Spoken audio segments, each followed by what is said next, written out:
Good morning, boys and girls. Myself, Pankaj sir, HOD Department of Pharmacy, Bahusant Bucks Group of Institutions, Sandwaduban, Sahibganj, Pratapgarh.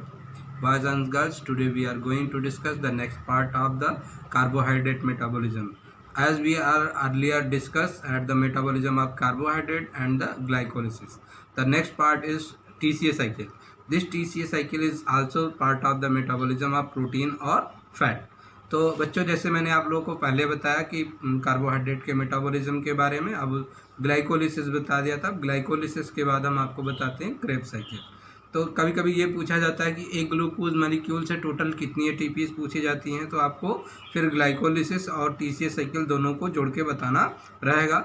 Generally pharmacy में अलग अलग ये question आते हैं। और मैं आप लोग को बता दूं कि ये जो क्रेब साइकिल है ये 10+2 में आपके बायोलॉजी में इम्पोर्टेंट है, और आपके ये डिप्लोमा फार्मेसी में बहुत इंपॉर्टेंट है। ये बी फॉर्म वालों के लिए बहुत इंपॉर्टेंट है, और ये बीएससी स्टूडेंट के लिए ये क्रेब साइकिल बहुत इंपॉर्टेंट है। तो ये जो क्रेब साइकिल है ये वेरियस कोर्सों में पूछा जाता है, तो चाहे जो भी स्टूडेंट होगा ये उसके लिए बहुत ही बेनिफिशियल होगा। तो आइए हम बात करते हैं हमने क्रेब साइकिल की। इस क्रेब साइकिल को हम टीसीए साइकिल के नाम से भी जानते हैं। चलिए अपने पॉइंट्स पे चलते हैं। TCA cycle is also known as the Krebs cycle. जैसे कि मैंने आप लोग को बताया था ग्लाइकोलिसिस में कि जब हम कार्बोहाइड्रेट का मेटाबॉलिज्म करते हैं, ग्लाइकोलिसिस होती है, तो उस ग्लाइकोलिसिस में हमें लास्ट में पायरुविक एसिड प्राप्त होता था। क्या प्राप्त होता था? पायरुविक एसिड में। तो अभी हम बात करेंगे पायरुविक एसिड के आगे। अभी तो जैसे पायरुविक एसिड प्राप्त हो गया था, अब हम बात करेंगे किसकी? पायरुविक एसिड के आगे के बारे में। तो देखिए, pyruvic acid is oxidise in the mitochondria. कहाँ पे ऑक्सीडाइज हो रहा है पायरुविक एसिड? माइटोकॉन्ड्रिया में। In the presence of oxygen, oxygen की उपस्थिति में, and form CO2 and H2O, और क्या बनाता है? कार्बन डाइऑक्साइड और H2O बना देता है। और क्या बनाता है आपका? ATP, एडिनोसिन ट्राइफॉस्फेट, यानी एनर्जी के सिक्के का निर्माण करता है। फर्स्टली आप देखिए क्या बनता है कि आपके इस पायरुविक एसिड से क्या बनता है? एसिटिल कोएंजाइम A का निर्माण होता है। पायरुविक एसिड से एसिटिल कोएंजाइम A का निर्माण करता है, और यही acetyl coenzyme A Krebs cycle में एंट्री करता है। तो entry in the Krebs cycle, this acetyl coenzyme A obtain by the pyruvic acid. और यह एसिटिल कोएंजाइम A कहाँ से ऑब्टेन हो रहा है? आपके पायरुविक एसिड से प्राप्त हो रहा है। आगे देखिए, pyruvic acid is the end product of the glycolysis. और ये पायरुविक एसिड कहाँ से प्राप्त हो रहा है? ग्लाइकोलिसिस का आपका एंड प्रोडक्ट है। नेक्स्ट पॉइंट देखिए, Krebs cycle is the next step of the glycolysis, यानी ग्लाइकोलिसिस के आगे का ये स्टेप है। In is the part of the metabolism of carbohydrate, और ये एक मेटाबॉलिज्म का पार्ट है कार्बोहाइड्रेट का। तो ये तो था ग्लाइकोलिसिस के बाद का आपका क्रेब साइकिल या टीसीए साइकिल के नाम से हम इनको जानते हैं। अब इसको स्टेप बाय स्टेप इसको याद करना बड़ा कठिन होता है, तो इसके लिए हमने अपने हमारे टीचर ने इस तरीके से कभी पढ़ाया था, तो मैंने आपको वही तरीका मैं भी आपको बता रहा हूँ। तो इसको याद करने के लिए इसको सबसे पहले नाम याद होना चाहिए। तो यहाँ पे देख लीजिए, हम बताने की कोशिश कर रहे हैं कि कौन कौन सा नाम है। तो यहाँ पे हम बता रहे हैं आपको, देखिए AO, यानी ये आ जो है ओ को बुला रहा है। किसको बुला रहा है? आओ, चलो, चलें, इधर ओ के साथ साथ फिर मिले। फिर से सुन लीजिए, आओ यानी बुला रहा है किसको? आओ, चलो, चलें, इधर ओ के साथ साथ फिर मिले। अब आ से देखिए क्या होगा? आ से आपका एसिटिल कोएंजाइम A होगा, और यहीं से शुरुआत होगा। ये एसिटिल कोएंजाइम A है, और किसको बुला रहा है? O से बुला रहा है। तो O को क्या होगा? Oxalo acetic acid. फिर चलो है, तो जब हम च लिखते हैं इंग्लिश में तो वो C से होगा, तो क्या होगा? Citric acid. और दूसरे च से क्या होगा? सिस एकोनेटिक एसिड। और आई से क्या होगा? Isocitric acid. ओ से होगा ऑक्सैलो सक्सेनिक एसिड। और के से होगा कीटोग्लूटारिक एसिड। और आपका सा से होगा सक्सिनिल कोएंजाइम A। दूसरे सा से होगा सक्सिनिक एसिड, और फिर से होगा फ्यूमेरिक एसिड, और मिले से होगा M आएगा तो होगा आपका मैलेइक एसिड। फिर ये तो बात हो गई कि ये इसमें कौन कौन से स्टेप आएंगे। फिर ये होता है कि कितनी ATP बनेगी और कौन से स्टेप पे ATP बनेगी। तो जनरली आपको यहाँ पे थोड़ा सा दिखा देता हूँ कि IKM, यानी यहाँ पे दिखाया हमने, इसी में से IKM IKM पे क्या होता है, हाइड्रोजन रिलीज होता है। तो IKM पे release of hydrogen in the form of NaDH और H+। ये सिर्फ याद करने के लिए, समझने के लिए, ये लिखने के लिए नहीं है। तो IKM पे यानी आपके आइसोसिट्रिक एसिड के बाद और आपके कीटोग्लूटारिक एसिड के बाद और आपके मैलेइक एसिड के बाद क्या होगा, हाइड्रोजन का रिलीज होगा in the form of NaDH, और एक NaDH से 3 ATP प्राप्त होगा। यानी I के बाद 3 ATP मिलेगा, K के बाद 3 ATP मिलेगा और M के बाद ATP मिलेगा। उसी प्रकार यहाँ से पायरुविक एसिड से जब एसिटिल कोएंजाइम A बनेगा तब भी आपको 1 ATP मिलेगा। और साथ जो पहला साथ है यानी आपका जो succinic acid succinyl coenzyme A के बाद वाला है, वहाँ पे 1 GTP मिलेगा। 1 GTP से 1 ATP मिलता है। और फिर जो दूसरा आपका होगा सक्सिनिक एसिड, वहाँ से FADH मिलेगा, उस FADH से 2 ATP मिलेगा। यहाँ अगर आपको नहीं समझ में आ रहा तो अभी आप इसको आप ध्यान से सुनिएगा लीड लगा के। उसके बाद फिर मैं अभी आपको पूरी साइकिल बताता हूँ। तो साइकिल आप देख लीजिए किस तरीके से होगी।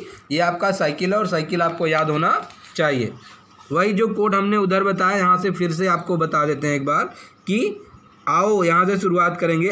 ओ यानी AO को बुला रहा है, तो आओ से A हो जाएगा और O से क्या हो जाएगा, ऑक्सैलोएस्टिक एसिड। तो आओ, चलो से C, चले से C, I से इधर से I, O से O, K से K, 7 से S, 7 से S, फिर से F और M से मिले से M। अब यहाँ पे देख लीजिए हमको लास्ट में क्या ग्लाइकोलिसिस में क्या मिल जा रहा था, पायरुविक एसिड मिल रहा था। उस पायरुविक एसिड का जब पायरुवेट डिहाइड्रोजिनेज एंजाइम लगाते हैं, ध्यान से समझिएगा कि जो आपका सबस्ट्रेट होगा उसी से मिलता जुलता आपका एंजाइम का नाम होगा। यहाँ पे एंजाइम लिखा हुआ है। तो पायरुविक एसिड डिहाइड्रोजिनेज, चूंकि यहाँ पे हाइड्रोजन निकल रहा है NAD और आपके 2 हाइड्रोजन को निकाल रहा है, और निकाल किस में से रहा है, पायरुविक एसिड से निकाल रहा है। इसलिए जो एंजाइम होगा वो क्या होगा, इसी की सहायता से याद कर लीजिए। डिहाइड्रोजिनेज का मतलब होता है जो हाइड्रोजन को निकाले। डिहाइड्रोजिनेज का मतलब है जो हाइड्रोजन को निकाले, चूंकि यहाँ पे हाइड्रोजन निकल रहा है। NAD हाइड्रोजन लेके 2 हाइड्रोजन लेके बाहर आ जा रहा है, और कहाँ से निकल रहा है, पायरुविक एसिड से निकल रहा है। इसलिए इसका इस एंजाइम का जो नाम होगा वो होगा पायरुवेट डिहाइड्रोजिनेज। क्या नाम होगा इसका, पायरुवेट डिहाइड्रोजिनेज। अगला देखिए, जब पायरुविक एसिड में डिहाइड्रोजिनेज एंजाइम लगेगा तो क्या बन जाएगा आपका, एसिटिल कोएंजाइम ए। यहाँ से देखिए ये A है तो यह क्या हो जाएगा आपका एसिटिल कोएंजाइम A। तो ये एसिटिल कोएंजाइम A बुला रहा है किसको, O को, यानी ऑक्सैलो एसिटिक एसिड। किसको बुला रहा है, ऑक्सैलो एसिटिक एसिड। तो एसिटिल कोएंजाइम A आपका 2 कार्बन का है और ऑक्सैलो एसिटिक एसिड कितने कार्बन का है, 4 कार्बन का। तो 4 और 2 जब एक दूसरे से जुड़ेंगे तो कितने कार्बन का बनेगा, ये बनेगा आपका 6 कार्बन का। और यहाँ पे कोएंजाइम ये बाहर निकल जाएंगे और बनेगा क्या आपका, सिट्रिक एसिड बनेगा। क्या बनेगा आपका, सिट्रिक एसिड बनेगा। और ये कितने कार्बन का होगा, 6 कार्बन का होगा। यहाँ पे जो एंजाइम लगा है वो एकोटिनेज एंजाइम लगा है। उसके बाद किस में बदल जाएगा, ये सिस एकोनिटिक एसिड से बन जाएगा। तो ध्यान से सुनिएगा, यहाँ पे हमने आप लोगों को कहा था कि चलो चले, यानी 2 बार C होगा।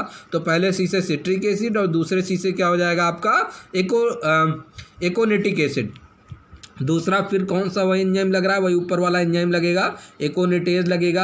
एकोनिटेज जब यहाँ पे लगेगा तो फिर दूसरा आपका क्या बन जाएगा, आइसोसिट्रिक एसिड। और आइसोसिट्रिक एसिड ये कहाँ से था, आपको इधर जब बताए दे तो इधर से आई था आपका। अब आप आइसोसिट्रिक एसिड में जब यहाँ पे फिर यहाँ पे हाइड्रोजन क्या हो रहा है, लिबरेट हो रहा है। देखिए जहाँ पे हाइड्रोजन निकलेगा वहाँ पे NAD को फैक्टर लगेगा और NADH और H+ के फॉर्म में यहाँ से हाइड्रोजन निकल जाएगा। और जहाँ पे एक NAD रहेगा वहाँ पे 3 ATP हमको प्राप्त होगा। तो यहाँ पे भी देखिए हमको 3 ATP मिल रहा है।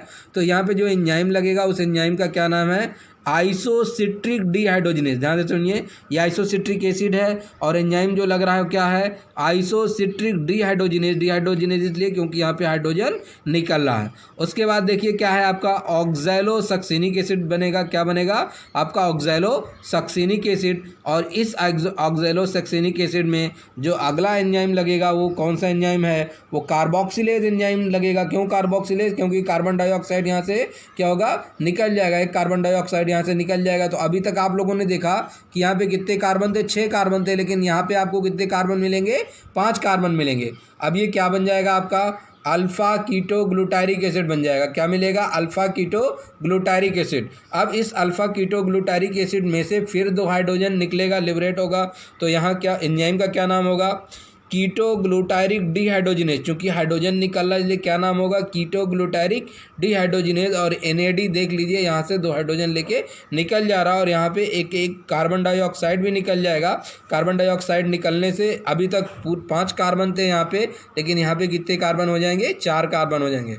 अब यहाँ पे ये देखिए, ये क्या है आपका? Succinyl coenzyme A। यहाँ पे भी क्या होगा कि एक इनऑर्गेनिक फास्फेट निकलेगा। किसके फॉर्म में निकलेगा? GDP। एक इनऑर्गेनिक फास्फेट लेके GTP में कन्वर्ट हो जाएगा, जिससे हमको यहाँ पे भी एक ATP मिलेगा। कितना ATP मिलेगा? यहाँ पे एक ATP मिलेगा। और जो एंजाइम लगेगा वो क्या लगेगा? सक्सिनिक थियोकाइनेज। कौन सा एंजाइम लगेगा? सक्सिनिक थियोकाइनेज। अब अगला देखिए आपका बनेगा सक्सिनिक एसिड बनेगा। और इस सक्सिनिक एसिड बनेगा तो ये 4 कार्बन का है। और सक्सिनिक एसिड में से फिर 2 हाइड्रोजन निकलेंगे। तो यहाँ पे जो एंजाइम लगेगा वो लगेगा सक्सिनिक डिहाइड्रोजिनेज। कौन सा एंजाइम है? Succinic dehydrogenase. चूँकि हाइड्रोजन निकल रहा है, यहाँ जो कोफैक्टर की सहायता निकल रहा है वो FAD है। FAD 2 हाइड्रोजन लेके बाहर निकल जाता है। और एक FAD से हमेशा कितने ATP मिलते हैं? 2 ATP मिलते हैं। उसके बाद सक्सिनिक डिहाइड्रोजिनेज से जब हाइड्रोजन निकल जाता है तो बनता है आपका फ्यूमेरिक एसिड। फ्यूमेरिक एसिड में 4 कार्बन का होता है। और इसमें जब फ्यूमेरेज एंजाइम लगता है तो ये क्या बन जाता है आपका? Malic acid. और इस मैलिक एसिड में भी फिर क्या होता है? हाइड्रोजन निकलता है by the help of NAD और बदल जाता है NADH प्लस H+ में बदल जाता है। और यहाँ पे जब हाइड्रोजन निकलेगा तो क्या होगा? हम सबस्ट्रेट का नाम लिखेंगे। सबस्ट्रेट यानी जिसके ऊपर एंजाइम काम करता है, यानी सबस्ट्रेट का नाम लिख के डिहाइड्रोजिनेज लगा देंगे तो एंजाइम क्या हो जाएगा? Malic dehydrogenase. और यहाँ पे आपका ऑक्सैलोएस्टिक एसिड, पहले से ऑक्सैलोएस्टिक एसिड प्राप्त हो जाएगा। और ये ऑक्सैलोएस्टिक एसिड क्रेब्स साइकिल की दोबारा जो साइकिल होगी उसमें भाग लेगा। क्रेब्स साइकिल की जो दोबारा साइकिल होगी उसमें क्या होगा? ये भाग लेगा। अब ध्यान से देखिए, हमको ये बताना है कि टोटल कितनी ATP बनती है। टोटल कितनी ATP बनती है? तो यहाँ से आप देख लीजिए कि पायरुविक एसिड से जब एसिटिल कोएंजाइम A बन रहा था उस समय यहाँ पे डिहाइड्रोजिनेज एंजाइम की सहायता से हाइड्रोजन निकल रहा था। तो जहाँ भी आपको NAD दिखेगा वहाँ पे 3 ATP दिखेगा। तो ये पहला स्टेप था जहाँ पे 3 ATP निकल रहा है। तो 3 ATP यहाँ से देख लीजिए। उसके बाद जब हम आपका आइसोसिट्रिक एसिड से ऑक्सैलोसक्सिनिक एसिड में जाते हैं, बताया था आपको IKM, ठीक है? तो PIKM बताया था आपको। क्या बताया था? आपको बताया था PIK और M। ये 4 जगह है PIKM जहाँ पे आपके NAD लग रहे हैं। कहाँ पे लग रहे हैं? PIKM पे आपके NAD लग रहे हैं। तो पहला हो गया आपका P के बाद लग रहा, फिर I देख लीजिए आपका आइसोसिट्रिक एसिड है। तो I के बाद लग रहा है आपका NAD लग रहा है, तो यहाँ पे 3 ATP मिलेगा। उसके बाद K यानी ग्लूटारिक एसिड आप देख लीजिए। ग्लूटारिक एसिड के बाद आपका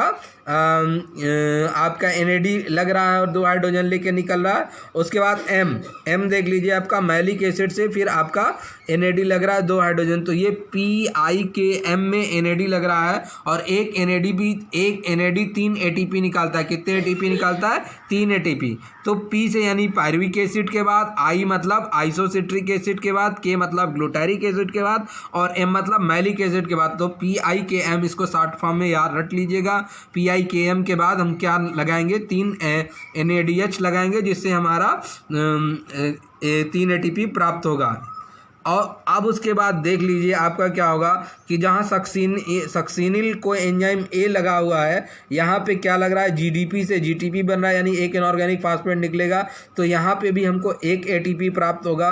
तो आपका जो सक्सिनिल SS, उसके बाद PIKM याद कर लीजिएगा। उसके बाद यहाँ पे क्या लगेगा? NAD लगेगा। क्या लगेगा? यहाँ पे NAD लगेगा।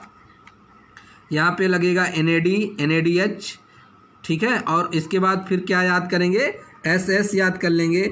इस यस में एक आपका लग जाएगा, सबसे पहले क्या लगेगा, सक्सिनिल कोएंजाइम में, सक्सिनिल कोएंजाइम में क्या लगेगा हमको, जीटीपी प्राप्त होगा, जीटीपी। और सक्सिनिक एसिड में क्या होगा आपका, एफएडीएच लगेगा, एफएडी लगेगा जो एफएडीएच। तो यहाँ पे कितना एटीपी निकलेगा, एक एटीपी निकलेगा, और यहाँ पे कितनी, 2 एटीपी। तो ध्यान से देखिए आपका, तो PIKM में आपका 3 एटीपी निकल जाएंगे। और सबसे पहले सक्सिनिल कोएंजाइम में जीटीपी लगेगा, जीटीपी से 1 एटीपी मिलेगा, और एफएडीएच लगेगा तो आपका 2 एटीपी निकल जाएगा। इस तरीके से आप अपना एटीपी पूल देख लीजिए कि आपके क्रेब्स साइकिल में कितना एटीपी बन रहा है। तो ध्यान से इसको काउंट कीजिए, 3 3 6 3 9 9 1 10 10 2 12 12 3 15, यानी क्रेब्स साइकिल में टोटल कितने यहाँ पे एटीपी आपको दिख रहे हैं, आपको दिख रहा है टोटल 15। लेकिन ध्यान से सुनिए, जब आप ग्लाइकोलिसिस पढ़ रहे थे तो ग्लाइकोलिसिस में 6 कार्बन थे,